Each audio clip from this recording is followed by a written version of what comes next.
السلام عليكم. وعليكم السلام. بالنسبة يا شيخ بارك الله فيك، التأمين نعم اللي تتكلم فيه الآن نعم وتقول ان اعتقادك انه مباح نعم، وهذا دليل على انك تمثل نفسك فقط يا شيخ.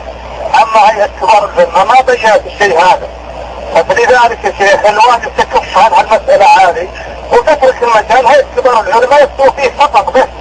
اما انك يا شيخ تدخل وتخرج وتخرج وتخرج ترفع الاصوات مع الاخوان وتبين ان الكلام اللي ما له فائده ولا مجهول، ارجع خل مبدئيه يا شيخ هاي كبار العلماء. وقال ان الشخص اللي كلمك الان تقول انه جاهل وانه هو الشيخ نفسه اللي تكلم معك يؤنبك وكذا، حلو المرجعيه هيئه كبار العلماء. اولا اباحت هيئه كبار العلماء ذيك اللحظه تمثل نفسك خلاص انتهى.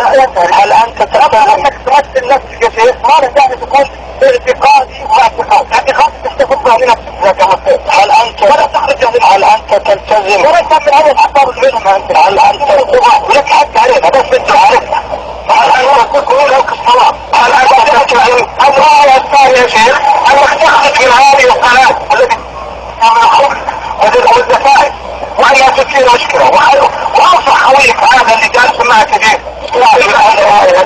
بما يجب الصائم الآن يا شيخ هذا أنت صائم لا تصير أيام رمضان الصيام، فيجب عليكم يا شيخ التقوى. اتقوا الله يا شيخ.